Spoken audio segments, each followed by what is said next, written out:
This podcast is sponsored by the Fireman Moving Company. The Fireman Moving Company is the official moving company of WKU Athletics. Not only can they be trusted to move all the coaches in and out of Western, but they can move you anywhere nationwide. The Fireman Moving Company is owned and operated by firemen and is founded by WKU alumni. If you're looking to move sometime soon, give them a call at 270-791-1755 and get yourself a free quote. Welcome to Topper Talk, your number one Western Kentucky athletics podcast. I'm your host, Stephen Moffitt, and I'm joined by co-host Tyler Bailey. Hilltopper Nation, whether it's happening on the hill or on the road, grab those red towels, stand up and cheer, because it's up next on Topper Talk. All right, welcome back, and thank you for downloading and listening to another episode of the Topper Talk podcast. We are your number one source for WKU sports news and information. We're the only year-round WKU podcast, and we're the only WKU podcast that covers every single sport and athlete at WKU. We are a proud member of the College Huddle podcast community, and as always, make sure you're following us on all of our social media platforms, especially X, where we're going to have our daily updates as the news happens and comes in. And then especially slide on over to our YouTube channel and give us a subscription over there. Like the videos, comment the videos, do all the things, share them if you want to. But we'd always appreciate a follow if you're not already doing so. Got Tyler here with me, man. We've got another episode to dive into. You ready to jump in? Yeah, man, let's get into it. But before we get into a Nevada preview, we've got to get caught up with our Red Towel wrap up, which catches us up with all the athletics news and information we missed since we last recorded. So, Tyler, hit us with that Red Towel wrap up.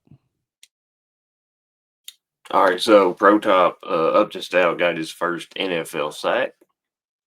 Yeah, really excited for Upton. Balled out all summer in camp. Didn't get to play in the preseason. Was dealing with a minor injury, I think, to one of his calves. But played week one. Pretty much a starter in the nickel position. And now week two, got his first sack. Came off the edge, shedded Alvin Kamara, pushed him out of the way, and just took down Spencer Rattler. So real exciting for him. We saw him do that a lot at Western Kentucky. He loves to play downhill. He loves to hit somebody. So I have a feeling that's the first of many for Upton. So definitely big congratulations to him. And former Hilltopper Charles Bassey signed an Exhibit 10 deal with the Atlanta Hawks. Yeah, Charles, kind of bouncing around a little bit from the Spurs, and now was with the Celtics for a little while, and now with the Atlanta Hawks. Was with the 76ers a couple years ago. So bouncing around, but getting an opportunity, love to see that. I really think if he can just stay healthy, he can prove his time on the court, because when he gets on the court, man, he's productive. And really just hope for the best for him there in Atlanta. And former top Jamarian Sharp agreed to a deal with the Dallas Mavericks. Yeah, Jamarion's been around Dallas now for a while. I think this is the second summer in a row he's signed a deal with them. So I'd expect him to probably be in their G League program. Who knows? Maybe he'll get a shot if injuries or whatever occurs and get a shot to be in the show. But definitely congratulations to those guys for being professionals regardless. Moving on, WKU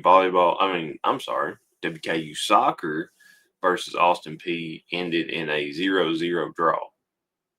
Yeah, that was the senior night game, as it was the last game of the non-conference play. So 0-0 draw. At least it's not in the loss column. Goes in the tie column at least. But hopefully with conference play starting back up, I think Kennesaw State, if I recall correctly, is our first game this week. Hopefully start stacking some wins. Once you get into conference play, that's when it really counts. You're vying for seeding in the conference tournament. So let's go stack some wins.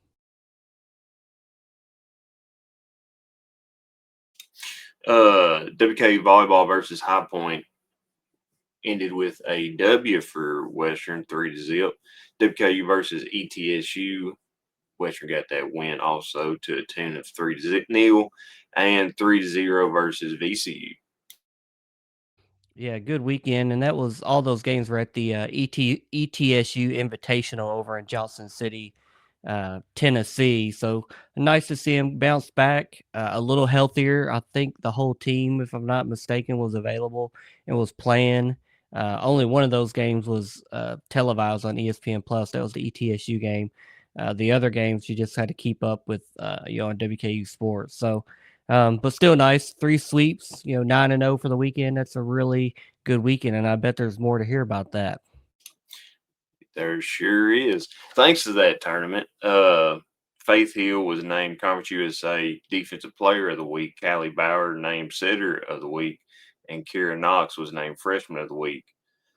Faith Young and Olivia Skidmore named All Tournament Team, and Olivia was named the MVP.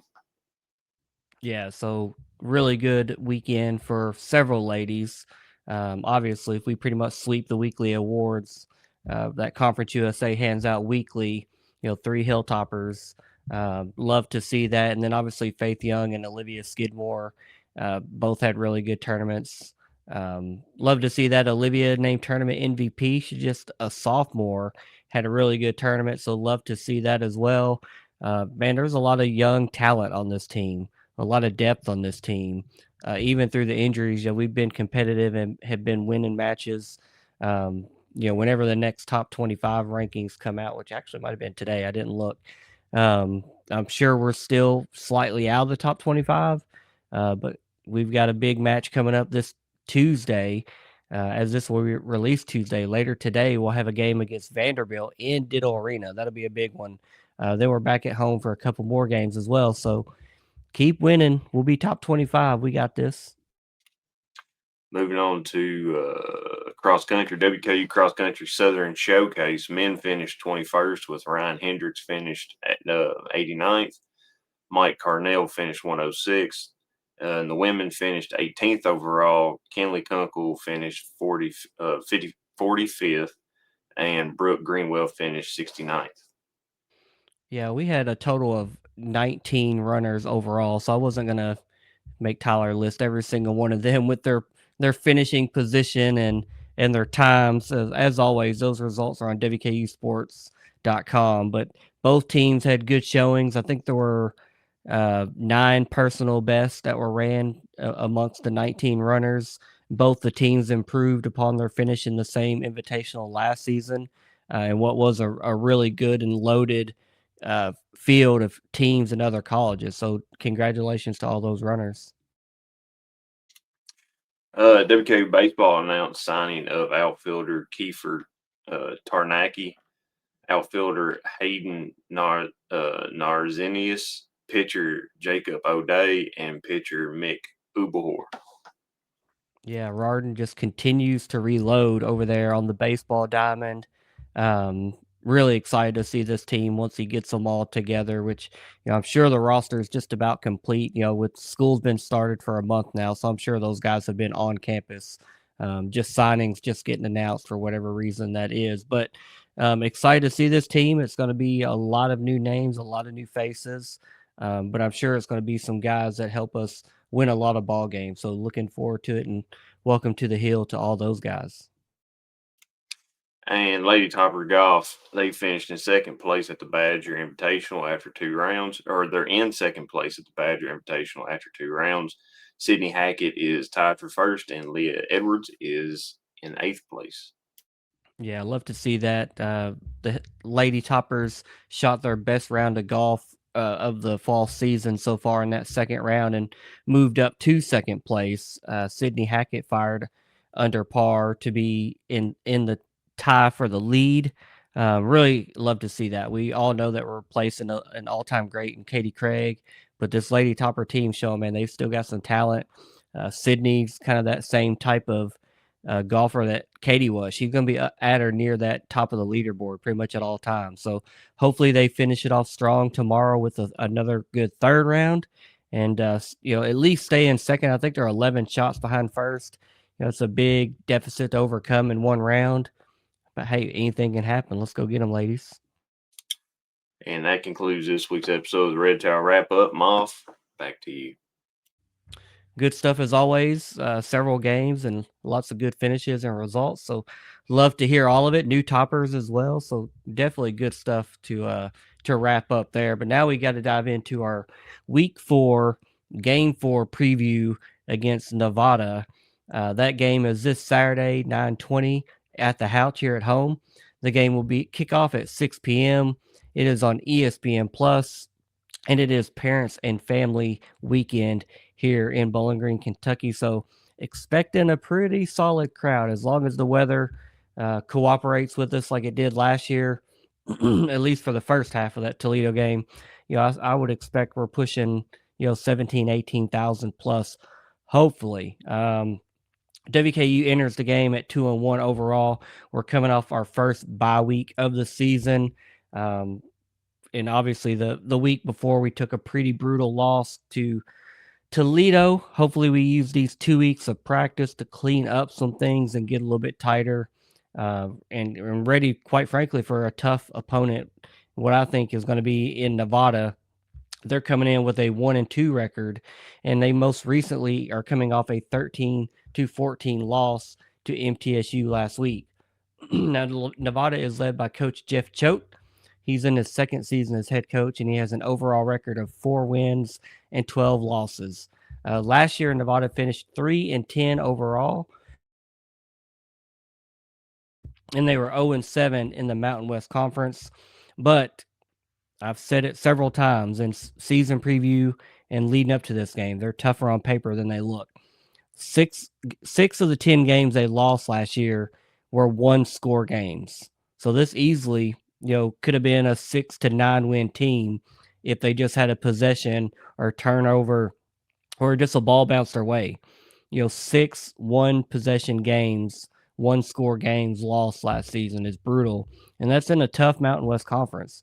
This is the first all-time meeting between the programs, and it's WKU's only second ever game against a Mountain West opponent, with Hawaii being the other one. I forget if that was 21 or 22, but just a few years ago when we went to Hawaii, the Vegas betting spread against with this game opened as an 8.5 point favorite for WKU with an over-under of 55, but that spread quickly ballooned to as much as a 12-point favorite for Western, and is currently settled in at Western at minus 10.5.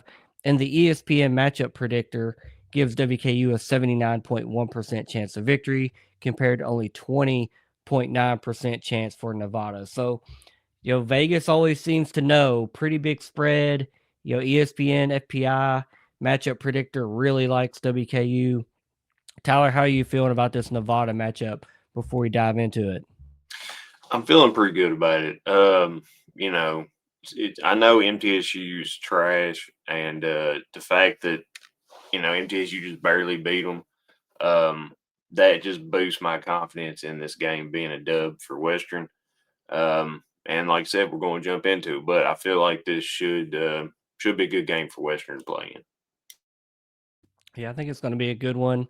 It's a needed bounce back game, that's for sure. After the way we played against Toledo, it was just sloppy, from the opening. Tyson said it in his media availability today. In the first 5 plays of the game, we had 2 turnovers, and we were down 14 points, just like that. You can't do that against any ball team, but especially not against a good ball team. This Nevada team, to me, their team revolves around a good defense. They're just looking into them, diving into their numbers, their stats. Offensively, they're not going to blow you away. I just don't see that being, they don't want to get in a shootout. I don't think they're wired to score a lot of points. It's just not something they do. But I just think if they have their way defensively, or if we're not more sound on offense and defense, like we were against Toledo, or weren't against Toledo, I guess would be the proper way of putting that. Like I said, this could be a tougher game than what it looks like on paper. A 3-10 team last year, last in the Mountain West at 0-7, and they're 1-2 this season, and just lost to little brother, a little stinky down the road. MTSU pulled a victory from the jaws of defeat, I guess you could say, by scoring 2 touchdowns in the fourth quarter, and got lucky that Nevada missed a game-winning field goal but that gives me hope. I think MTSU is not very good. Lost to Austin P obviously a couple weeks ago. Barely beat a not who I don't think is a good Nevada team. Barely beat them. So I think this is a winnable game, and I think we need to get back on track before we get square into conference play. And we're on the road, coming up the next couple weeks after this game. So we got to clean things up, and that's very obvious from the game we saw against Toledo. Let's talk about some of the players we need to know for the Nevada Wolfpack, and we'll start on the offensive side as we always do. First off is quarterback Chuba Purdy, and if that last name sounds familiar, it is the younger brother of San Francisco quarterback Brock Purdy. I wasn't sure, so I had to look him up on Wiki, and sure enough, yeah, he's a 24-year-old quarterback, 6 year I think he is, third different team, bouncing around the way of the portal these days. But Chuba Purdy, number 13 on the roster, 6'1", 205-pound senior. He's more of a mobile quarterback. I think he's only broke 100 yards passing once this season. For the season, he has 329 yards passing, 216 yards rushing, and 2 total touchdowns. They do run a 2 quarterback system, and I saw this against MTSU, was watching part of that game. Their other quarterback is AJ Bianco. He's number 10, 6'3", 217-pound junior. And then their lead running back is running back Herschel Turner, number 2 on the roster, 5'9", 196-pound freshman, true freshman running back, just like us. He has 31 carries on the season for 153 yards, 4.9 yards per carry, but 0 touchdowns. That tells me when they get down close to the goal line, they like to run Chuba in there if they can. Then their leading wide receiver is Marcus Bellion. He's number 18. He's a 5'7", 178-pound senior. He was a second team Phil Steele Mountain West Conference preseason selection. He has 11 catches for 153 yards with 1 touchdown on the year, a 13.9 yard average per reception. And then their other wide receiver to watch for is Jordan Brown. He's number 1 on the roster, 5'10", 193 pounds, also a senior. He has 11 receptions for 145 yards, with a 13.2 yard average per reception. So again, nothing on this stat sheet here. Nothing's blowing you away. This is not an offensive juggernaut, but they do like to run the ball. They do have a mobile quarterback. We did see that give us fits last season several times. We did see that give us fits in the last game we played. So, do we clean it up, Tyler? And how will this offense stack up to the WKU defense? I do think we clean it up. I think obviously the defensive players from the Toledo games are obviously still not happy, and they're wanting to bounce back and prove themselves. And I think this is a great game to do it because you're right. I mean, Chuba Purdy. Uh, Nothing to really write home, you know, to your mama about.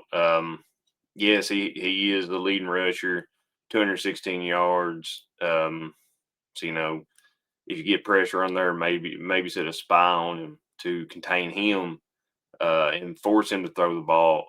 I mean, the dude has 4 interceptions, 4 sacks. Obviously, their offensive line is suspect, and he will throw an interception in this young season. We only played 3 games. He's got 4 interceptions already.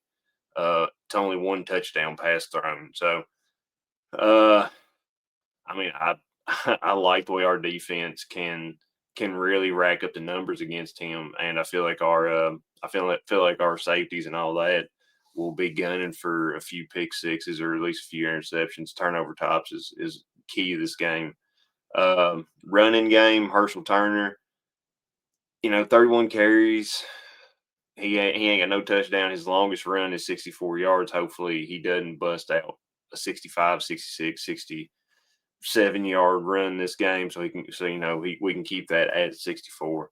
But I feel like our defensive backs will be good versus our wide receivers. Jordan Brown, 11 receptions, 145 yards, and Marcus Bellin, um, I feel like our guys will be able to key in on them and definitely keep Nevada to a low scoring game. Yeah, what they don't want to do is get in a shootout with us, and I'm just hoping we can run up the score on our side and force them to want to pass the ball more, have to pass the ball more, and they'll have to take Chuba Purdy out at that point and go with their other guy AJ. And I like our shot. That's all I'll say. I'm not gonna give my keys and score prediction away just yet. But let's jump over to the defensive side of the ball. Players to know.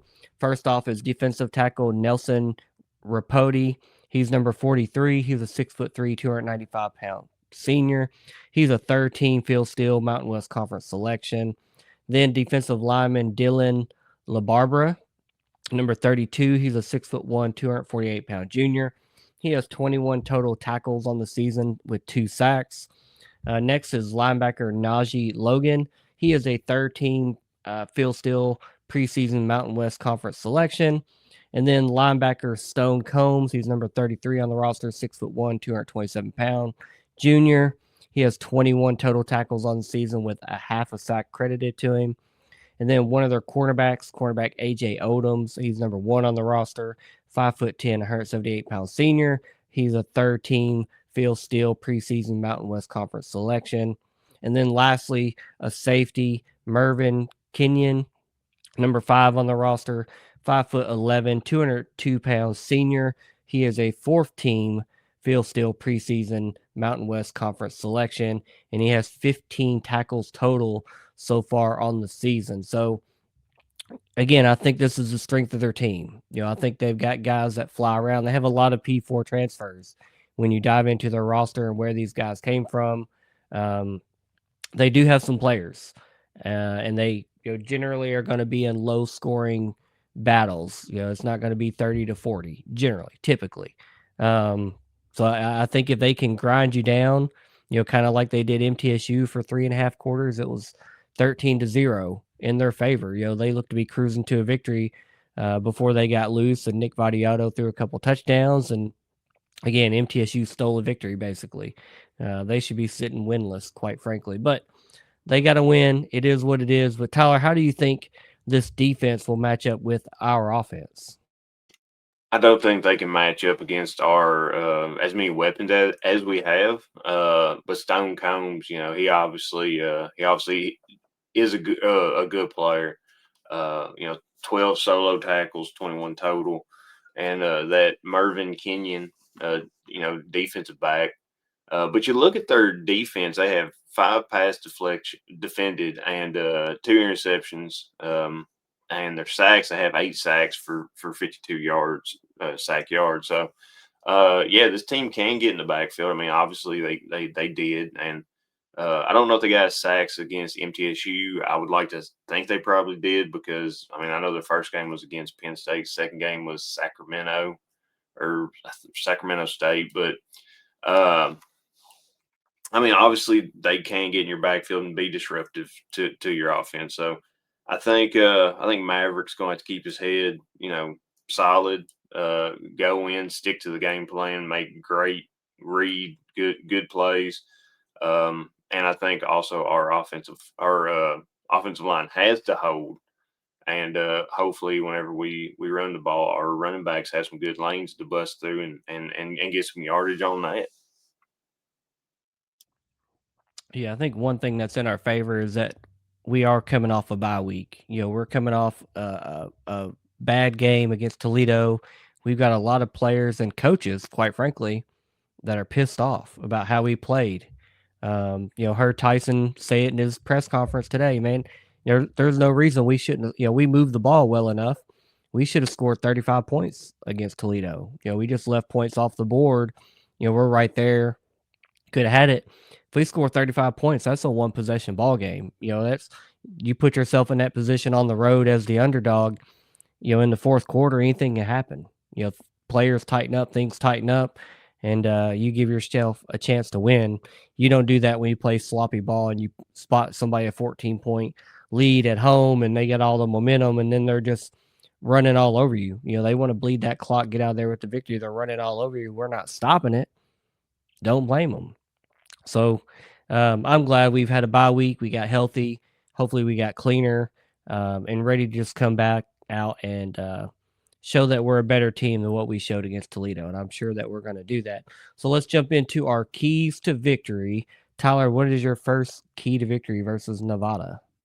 I would like for us to be explosive, offensive explosive plays, defensive explosive plays.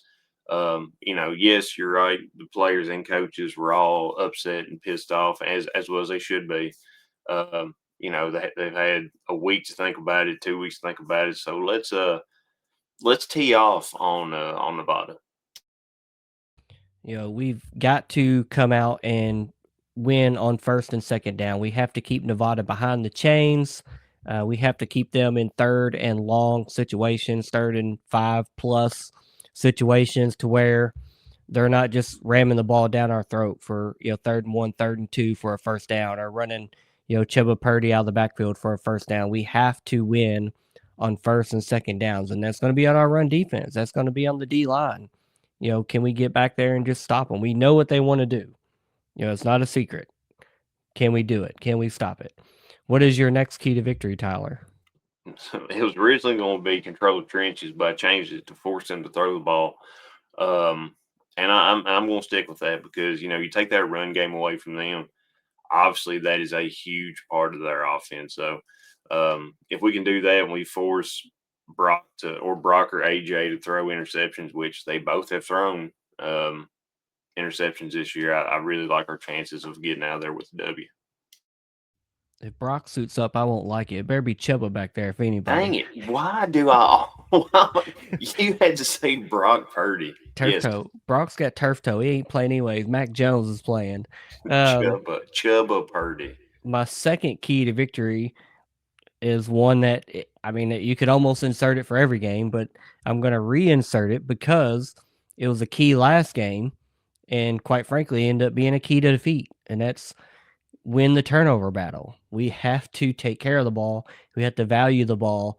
If this is a low scoring affair, which it could be, if their defense grinds us down and is as tough as they were against MTSU, then we have to value the ball. We can't give it away and potentially let them have a short field and score easily. So we have to win the turnover battle and take care of the football. Tyler, what is your third key to victory against Nevada? I'm gonna go with I've used this one a few times the last few seasons, but be multifaceted. You know, I'd like to see the run play get evolved into it. And if that comes after we throw some big plays through the air and Matthew Henry, KD, Musa Berry gets down there, gets some yardage, forces the defense to kind of play back a little bit.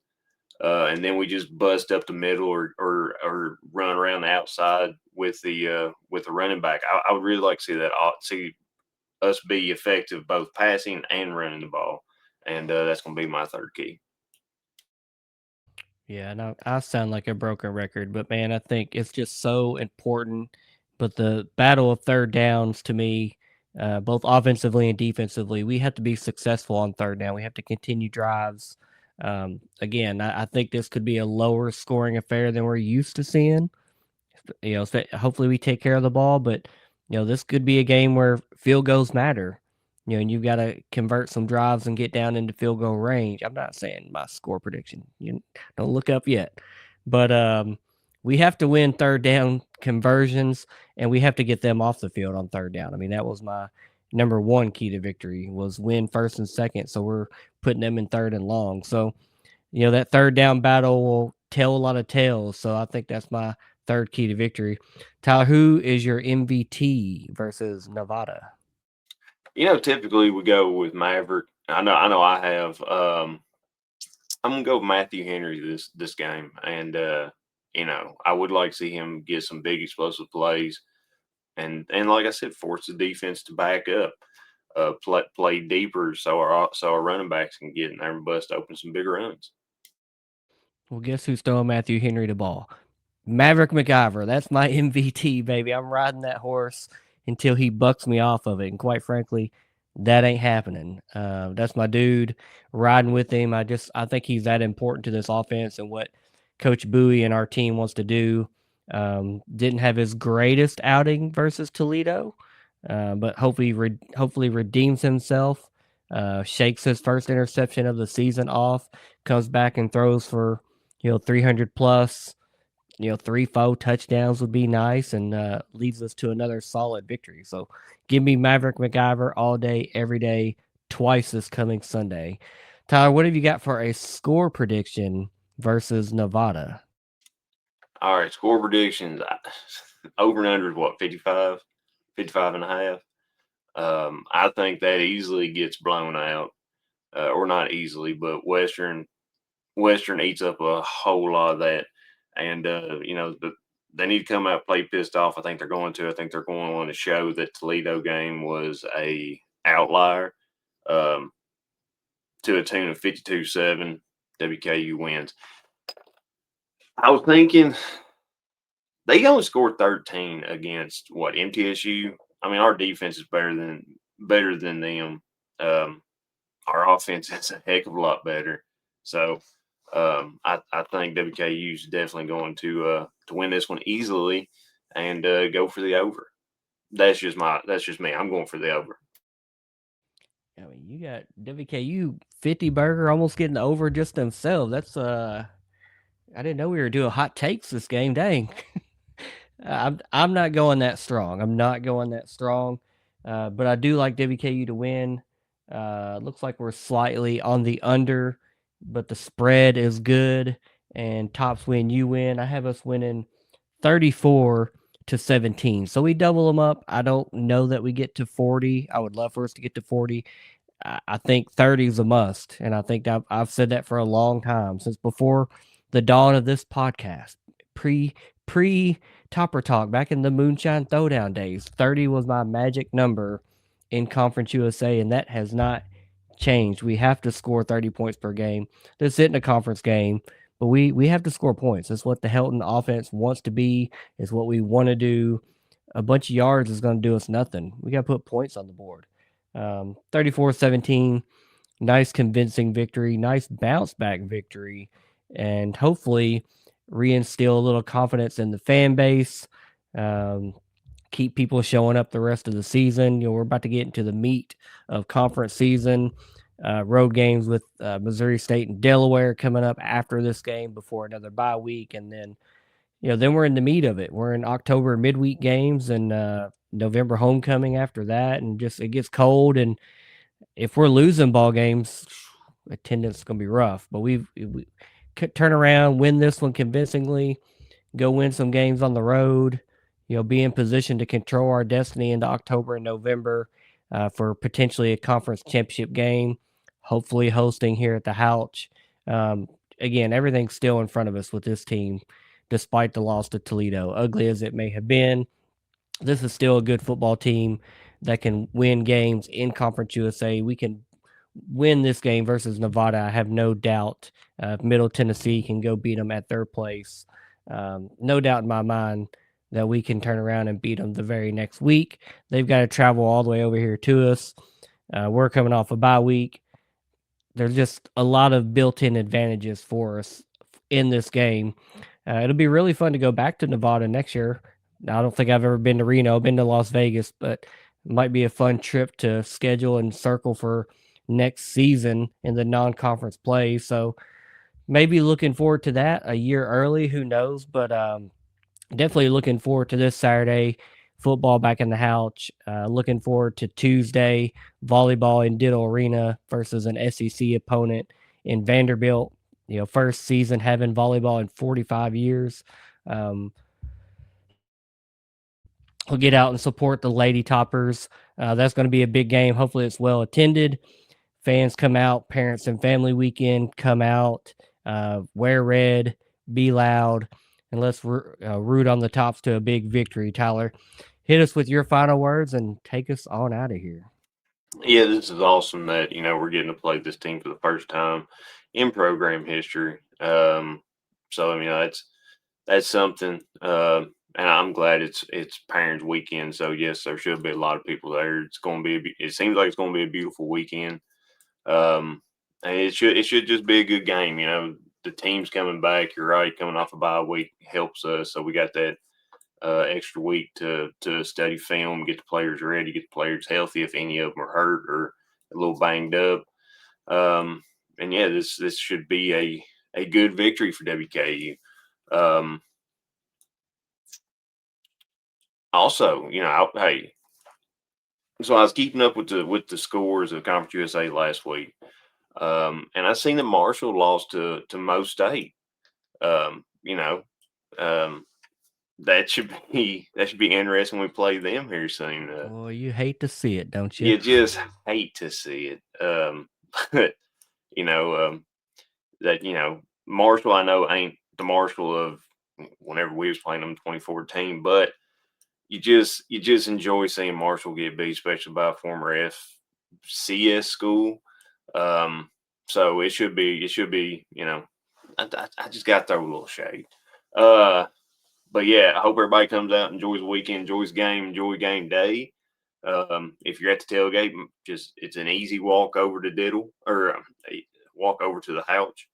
It ain't basketball season yet, but it's going to be there soon. So everyone come out, have a good time. Bring your friends, bring your family, bring your crazy Aunt Lulu, and let's have a good game. So with that, I'll say, Moth, who has better than us, dog? Nobody, buddy. You know it. Go Top Shot. Go Tops. Later, guys. See you.